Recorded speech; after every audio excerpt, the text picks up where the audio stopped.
Black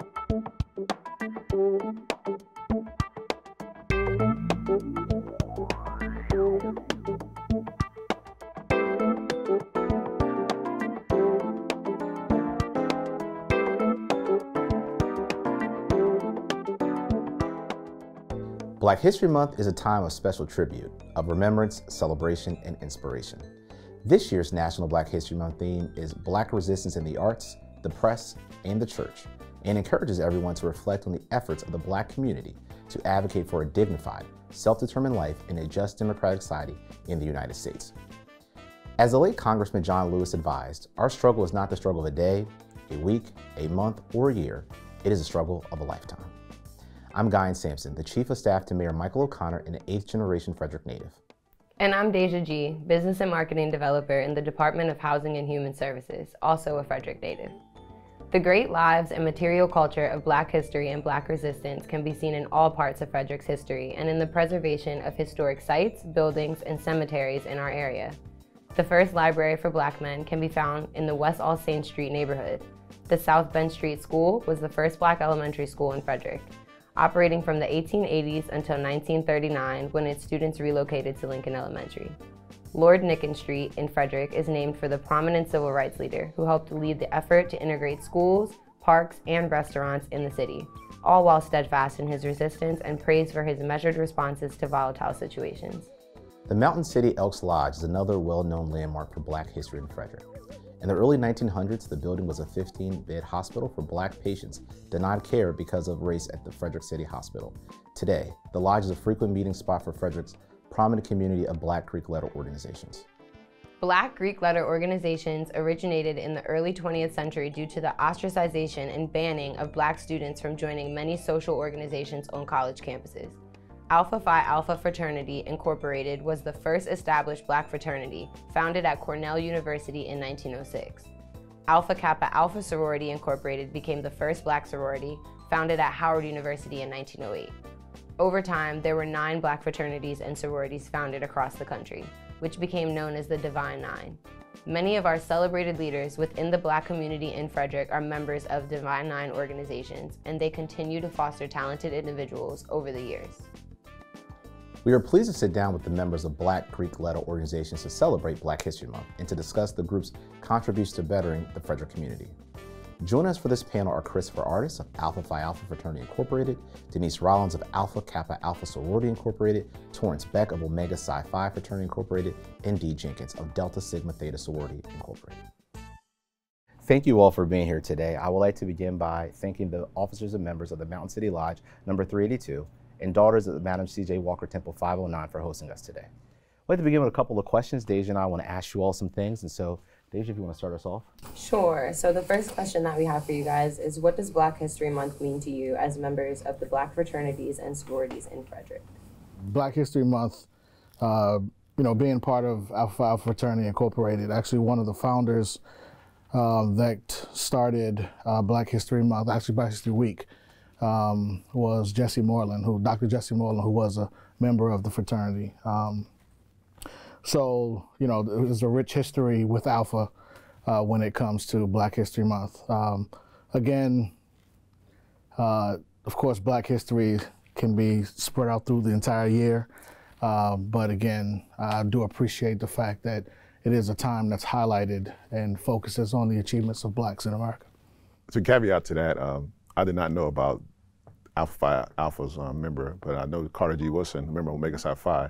He is considered the father of Black history, which was started in 1926.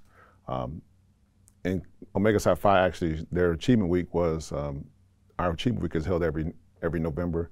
It was actually co-located with the founding of Black History Month. It was at Black History Week, but then expanded Black History Month later on. But to celebrate the rich and storied legacy of our Black ancestors that have done great things for our community. So let me throw this question out there, and I'll start with you, Denise. So in line with this year's theme of Black resistance in the arts, the press, and the church, how does your group see resistance as a part of our history in an organization? I think the formation of Black fraternities and sororities was an act of resistance itself. If you think about it, our organization was founded in 1908, and life was not easy for Black people in 1908, yet the founders of our organization had to go to the administration of Howard University, which then was led by a white man. So think about it, a Black institution led by white people, and ask for permission to begin this organization. So I see that as an act of resistance, because to stand up and be able to do that was huge. And I also think, if you look back at the suffragette movement, we weren't invited into that movement as Black women. And so I saw members of our organization, members of Delta Sigma Theta, who insisted that we be part of that process. And to me, that's resistance as well. So I think all of our organizations have this history of saying, no, we will stand up for ourselves and we will be counted. And I think that's beautiful. I think that is beautiful, and I think that's interesting to talk about the history at Howard University. I know all three of these organizations were founded at Howard University, and I guess I will throw the question to the two of y'all. Do you have any other thoughts about this resistance, especially being founded on a campus that was for Black students, but at the time was led by a white leader? The leader was named John Thurkill. So actually at Thurkill Hall, our organization actually founded in Thurkill Hall. It was a science building, which is called Thurkill Hall now.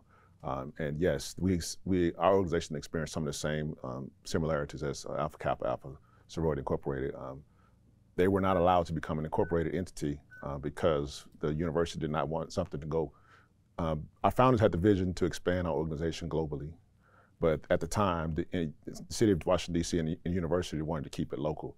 So there was a lot of backlash. And if you go back and you look at the Divine Nine itself, or the members of our organizations in the 1900s, from 1906 until the 1920s, it was considered a talented 10th. So members of our organization at that time were members, leaders in our communities that spread throughout the countries. They all went to school, became doctors, lawyers, nurses, teachers, et cetera, and went back to their neighborhoods to actually try to make a better way for their neighborhoods.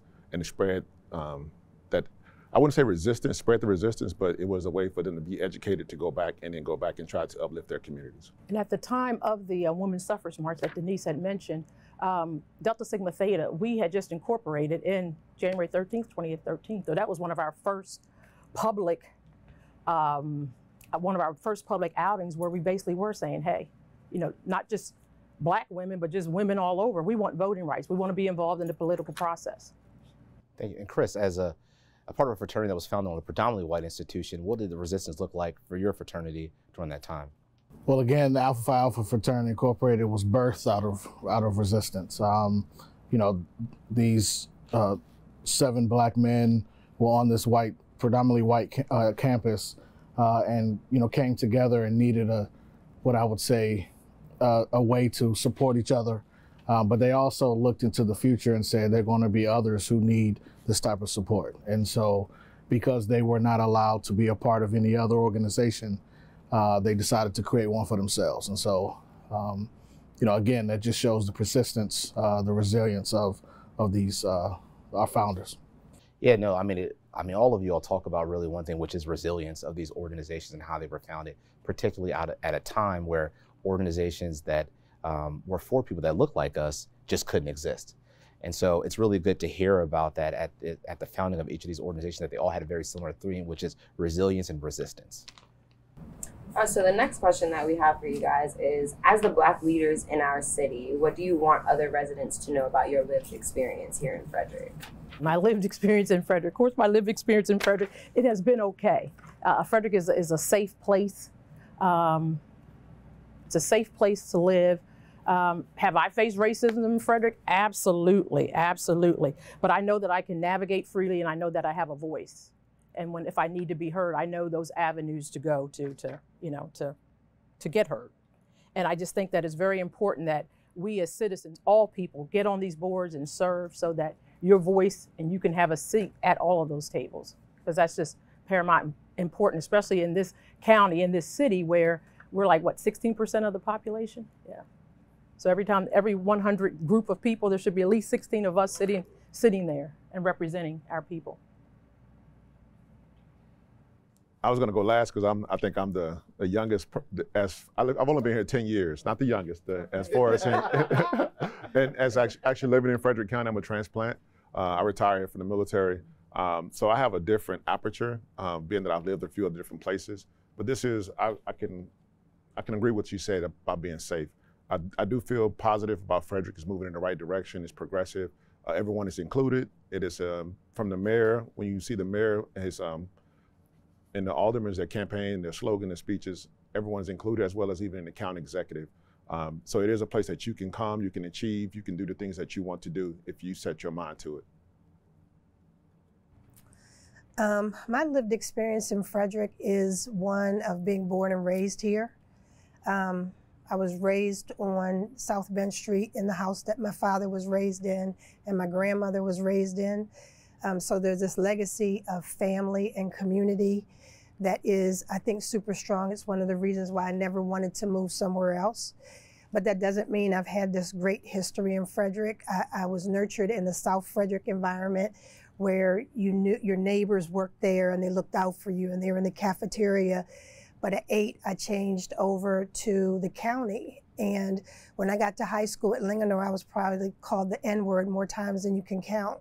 So it wasn't easy to be Black in Frederick at times. And yet and still, I've always wanted to be here because I see it as a place of power, especially for people who look like us, because we come together.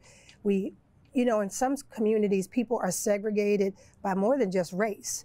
Sometimes they're segregated by education. So we have this in a place called the Elks Lodge, but it doesn't mean whether you have your degree or you don't have your degree, whether you were born in Frederick or not born in Frederick. You see a mixture of all kinds of folks that look like us here. And I think it's that coming together that makes us so strong. That's the reason I say, like when you look at a Cavante Duckett, the reason why he can be elected as the first Black county commissioner is because of environments like this that nurture him and also send him out to be in other communities. So I think it's a strong community. Thank you. That's tough too. Thank you. You know, like Torrance, I am a transplant as well. I've been here since, it's been 20 years now. And, you know, I was a privilege to marry into a family that's been in Frederick at least until the late 19th century. And so just to see the strength and the family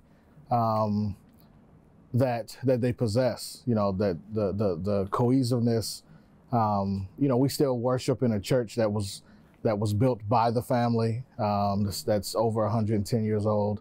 You know, just to see that, it's real. I'm from Prince George's County, so you know, I came from somewhere where it was predominantly Black, and then I had never been in Frederick until 1995, until I met my now wife, and you know, just visiting, I fell in love with it. So, you know, after a few years after we were married, we decided to move here, and we've raised our kids here, and it's been a great place.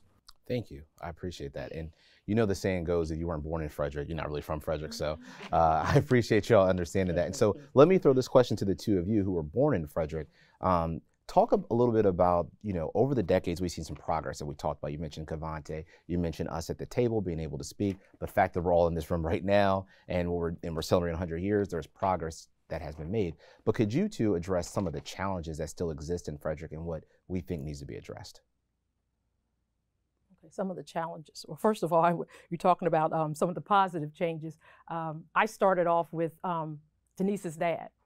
We call him Bill Hall because I worked his campaign, and the first thing that he taught me was that if you're going to be a part, don't be a part of the problem, be a part of the solution. And so he drilled that into us. And I know when Cavante gave his speech, he was talking about Bill Hall. That same thing resonated with him. So I think of him starting that for us. Mr. Lee was an alderman. Then we had Mr. Lee, Mr. Hall. Now we have Derek. We had Roger Wilson, and now we have Cavante with the county. I look at you, Guyan. I mean, you're one of definitely a positive change being in the office of the mayor. So for that, we say thank you. We have Denise, we have Daryl, we have Jason Lee on the board at Frederick Health Hospital. All of those are just wonderful things, and that just shows me the progression. But something that I would like to see in Frederick and something that we can do improvement, when we start doing our labor statistics, and I was just talking about that, and when you say that, oh, you know, we have our 20% of our staff is people of color, When you take out your dietary, for instance, and your domestic workers, then what is your statistics? How many people do you have in middle and upper management? That's something that Frederick County, the government, all of us have to take a look at, because those are things where we need to improve here in Frederick. I would say that I said I grew up on Bench Street. My great-grandfather he was the first black undertaker in Frederick. And my grandmother would tell the story that he worked on white bodies in secret because back then they didn't want a black man touching a white body. And so here we are, we come back to 2023. And I am married to Gary Rollins, who we have the Rollins Life Celebration Center. And it is a funeral home in Frederick, been in business over 25 years.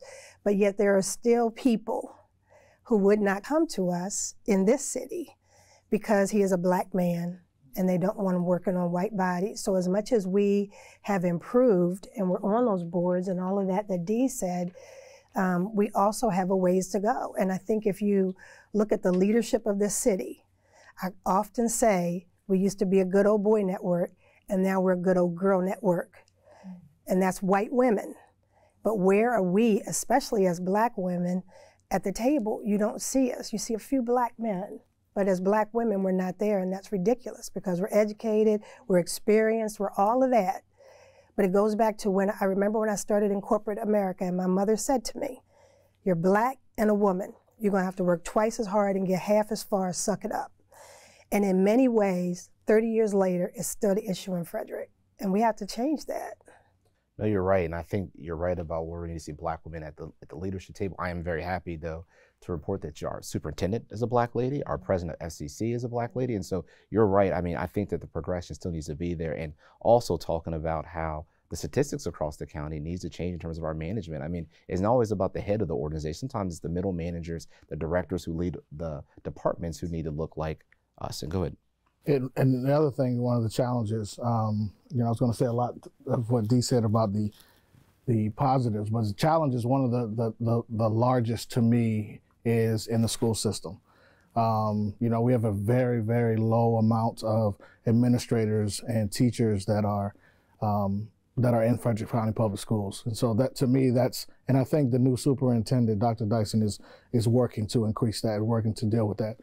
But to me, that's one of the major issues in Frederick County that we need to address. Thank you. Torrance, you want to add anything to that? I would add on to that with black males in the school system at the teacher level. There's not a lot. And in education, if you are a black male, you can actually climb the leadership chart pretty quickly if you have the right education skill set path. But you don't see a lot of black males actually, or even blacks being recruited. It's hard to get blacks to come to Frederick to teach in Frederick. And it is I have some experience, firsthand knowledge. It is a good old boy network in the FCPS. I know the leadership has changed and things are going to continue to change. But until we get enough, if we have 16% of the personnel that live in Frederick County that are black, then at least at the education level, we should at least have 16% of the educators teaching the kids so they can see someone that looks like them and have a positive change. Absolutely. No, these are all great things. And I think that we all can see that we're committed to Frederick and want to see Frederick grow. But like all things, there's opportunities for growth. And we've identified those opportunities. And hopefully we can look in 30 years, we won't be having these conversations, and that some of the things that we talked about today have been addressed. And the next question that we have for you guys is, how can the members of the Frederick community celebrate and recognize Black History this month and every month? It's a tough question. I do not know of any activities that are going to be held this month for Black History. I'm pretty sure a lot of the church organizations are going to have some activities. One thing in our network, we do communicate well, but sometimes we don't communicate well. There's a lot of organizations, black organizations, professional organizations, and we do not have a centralized like listserv or where everyone gets what's going on. Being the president of the Panhandle Council, we inform each other of what the Divine Nine is doing, but sometimes we're not privy to what the between brothers are doing, even the Elks. The Elks could be having something because I'm not a member of the Elks, and I only come here like maybe twice a year. I don't know what's going on with the Elks. And those are some of the things I wish that we can improve so everyone can be informed what's going on in the city of Frederick. So if you want to attend, you can attend. Can I speak for Black History Month in Frederick? Now I'm speaking strictly from Arch at this point. But first of all, we have to learn our local history, because Carter G. Woodson, he started Black History Week based off the birth dates of Abraham Lincoln and Frederick Douglass. Both of those people visited Frederick. And most of us, I had no idea until I'm almost 60 years old that, hey, you know, they both were here in Frederick, right in this area. Abraham Lincoln was down at the B&O at the railroad station. Frederick Douglass spoke in front of Brewer's Alley. This is a part of our history. We have a lot of Theophilus Thompson. He was a renowned chess player that went all over the world. Henry Tanner painted a picture. Henry Tanner came from Quinn Chapel, painted a picture that's now in the White House that, you know, President Carter purchased. Not Reverend, but Dr. William DeLauder, who is an Alpha. He came from Lincoln High School. He became the president of Dell State University. So there's just a lot of our local history. The Elks here, I do these walking tours, so I'm constantly coming in here. This was a hospital, Dr. Bourne. For a community to thrive, they need a bank, they need a hospital, they need a school, and they need a grocery store. This street, All Saints, had everything except for a bank. So just imagine what this would have been. It probably would have been a Black Wall Street at that point in time. So our local history truly is important. And like I said, he was an Alpha, so Greeks were truly involved in a lot of this, the building of this community here. I definitely think it has a lot to do with the lack of education that a lot of Black kids in Frederick don't have. We don't know our history.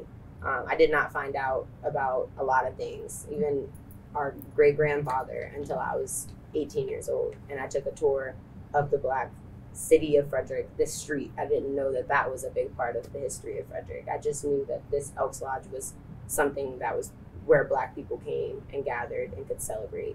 But I think that that is definitely a big part of celebrating Black history in Frederick. It's definitely our history. So Deja, what I would say to that is in 1988, Lord Jesus, that was a long time ago, I had graduated from the University of Maryland. We sat at Hood College, and Dr. Jawanza Kunjufu said that it was our responsibility to teach our history. And then me and about 6 other people my same age got together and we started A-Africa, which was African Americans fostering racial identity and cultural awareness. Now, we didn't even know our history. We hurried up and read books, and we taught. The first session, we had 50 kids. And we continued it for many years. Dee's brother was a part of it, and it got so popular that the parents said, teach us, which is why we brought in Dee's brother, Nadada. So the point is, how do we keep celebrating Black history? We learn it and we teach it, because if we forget it, then we're in trouble, because the reason why we don't talk as much about Black history as other cultures is because America has a very complicated history with Black people. And so many times they don't want to talk about our stuff. And if they don't want to talk about it, we need to talk about it. And if we're going to celebrate it, we're not only just going to tell our history, but we're also going to uplift Black businesses, Black organizations, and do it ourselves instead of waiting for somebody else to save us. We're already the ones who, we have more income and economic power than the slaves who were in the Reconstruction period. But all that they accomplished was incredible. And so the fact that we can't do that now, it's ridiculous. That means we're squandering our wealth.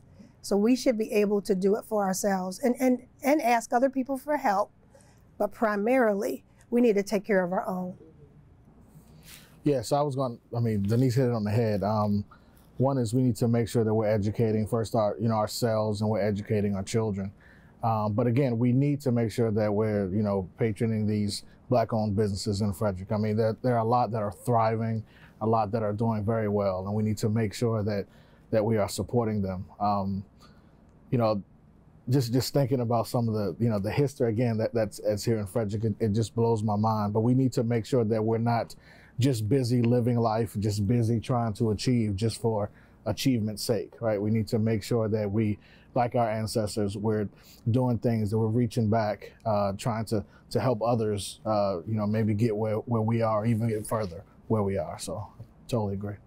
Yeah, I appreciate that. And to talk and to wrap this together about how we're celebrating Black History Month, we, the city of Frederick, thought it'd be important this year to recognize organizations and to talk about what are we doing in the community. I think a lot of times people see these colors, like, what does that mean, right? Like, what does that stand for? Why are you a part of it? And a lot of people say, outside of college, why are you even existing with a fraternity or sorority? Or why are people part of the Elks or the Freemasons or, all these organizations that exist? People are asking why, and I'm glad that you all are talking about that. And we at the City of Frederick wanted to make sure this year we celebrated. So the question I have for you all as we wrap this up and we go celebrating this month is that tell us how Greek life influenced your involvement in the community.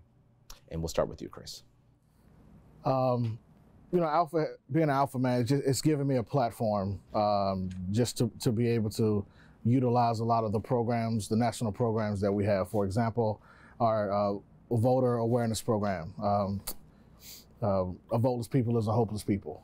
So we get out, make sure folks are voting, understand that they have power with their voice and their vote. Also, one of our education programs, go to high school, go to college.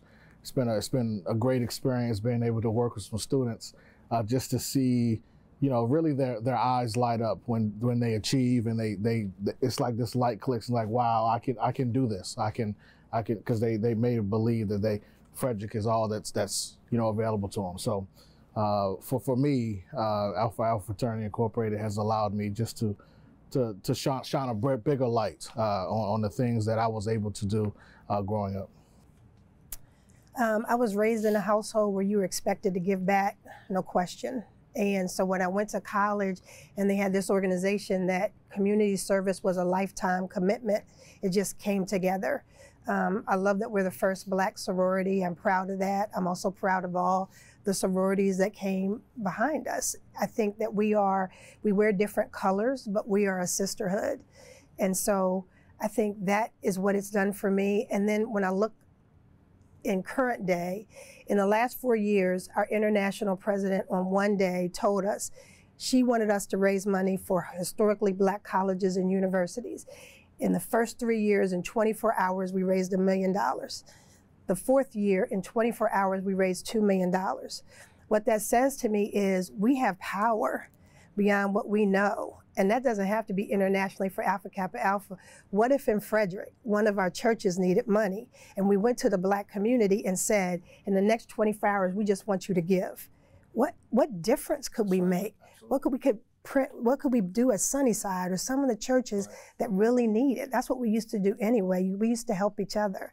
And so I think that's how it's influenced me. It shows me we have got to help each other. Thank you. As a member of Omega Psi Phi Fraternity Incorporated, we have 12 national mandated programs now. We are in the Lincoln housing community right down the street. Every November, August, we have a back to school drive in August. November and December, we do turkeys and hams, about 35 to 40 turkeys and hams to the residents, as well as we do a coat drive. Those are some of the things that we do with Lincoln. We also mentor at Tuscarora Elementary School twice a month. We were going once a month, but we realized we weren't really getting an impact with the kids. So we try to reach them at the elementary level, because when a kid gets into, by the time they're in junior high school or high school, they've already identified me. They've already formed some of their identity, who they are and their character. So we try to talk to the kids and just get them on a good path. Not to say that they don't have it at their home, but the school identifies some kids that may need some additional male mentorship. So we provide positive mentorship.